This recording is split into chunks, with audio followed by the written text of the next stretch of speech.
Hey guys, Dr. Kristie Ennis. If you have been stretching every day, or at least a lot of days, and you are still having back pain, odds are that some of the stretches are actually making things worse. Today we're going to go over the ones that typically do and what you can do instead. Number one is a forward fold, like you're going to touch your toes.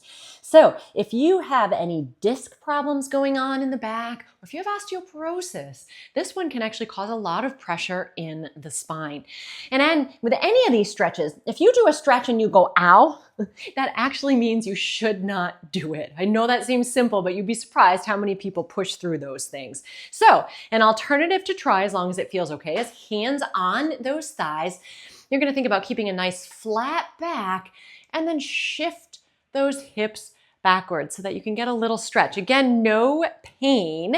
If it does start to cause some irritation, especially in the hamstrings, like this next one most likely will, we'll talk about a couple other things at the end as well. Next one is a hamstring stretch, which oftentimes feels really good, right?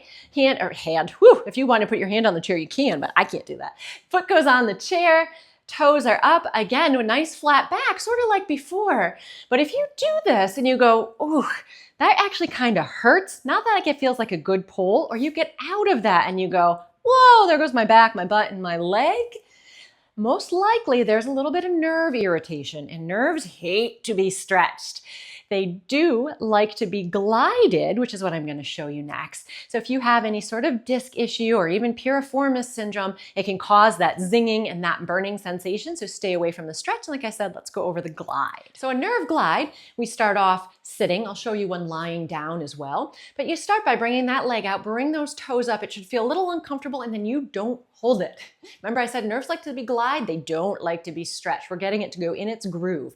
So if you don't feel anything doing this, you can add in a little bit of a forward bend at the same time. Sometimes that's too much, so you can even just start with the head. It should feel, again, like a slight pull, and then when you let it go, it should relieve. About 10 to 15 repetitions of those. But remember, if you go, probably not the right thing to do either right now, but the lying down on the ground one can be a little better tolerated. So this one obviously on the ground, but if you can't get on the ground because your back's like, which I've been there before, trust me, go ahead and do this on the bed. So goal is to bring that thigh up towards you with that knee bent, and you're going to straighten out as much as you can, again, just to feel a gentle pull and come on down. If you don't feel much of a pull, you can go ahead and even bring that foot towards your head, but same concept in that you're kind of coming back and forth here. You can also take a towel or a strap and wrap it around your thigh if it's difficult to grab it to bring up. And you can even, again, sometimes that flexion, right, is uncomfortable. So if you need to start with it just up a little bit, that's okay as well. Next one, seated in a chair or on the floor, if that's better for you, is a nice spinal twist. And I say nice because sometimes this does feel good for people. But if you get into this position and you're like, ugh, and actually that's where I'm at right now, at least to one direction, then you're probably getting too much rotation through all parts of the spine, usually that lower lumbar spine. I'm going to show you one that you can do on your side that usually feels a little better. All right, even though this is a lovely nap time pose, we're not napping yet. So again, on the floor or on a bed, have something to support your head. The top knee is going to come over, and if you're sore and tight like I am, I find a pillow here helps too, so that I'm not rotated too far forward or pulling in through my hip or spine. You're going to take, and there's two options here. You're going to bring that arm straight up and then making sure this top leg stays down. You're going to rotate back as far as you comfortably can. So we're getting a little bit more into the thoracic spine and then that lower spine. So oftentimes this feels better. If you find that you have really good shoulder mobility and you're not moving through here, go ahead and grab onto that rib cage and then go ahead and bring that rib cage back. Same idea. This is more of a mobility one. So we're holding it just for a few seconds and then coming on back, and do try both sides. Okay, last one is our classic piriformis stretch, which you've seen me do if you follow me, and I love it, but not when you've got, again, some of those disc issues or things pinching together. So oftentimes just bringing those knees up and you're gonna go, oh, I can't breathe, or it doesn't feel good. Okay, so that's already step one, that you don't want to get into this position. The other reason this one can be a problem is that if that nerve is getting pinched in that piriformis muscle, sometimes this actually pinches it even more. So you may go into the stretch going, well, that doesn't feel so bad, and then come out and go, And you have that exact noise, obviously. So I'm going to show you a couple alternatives.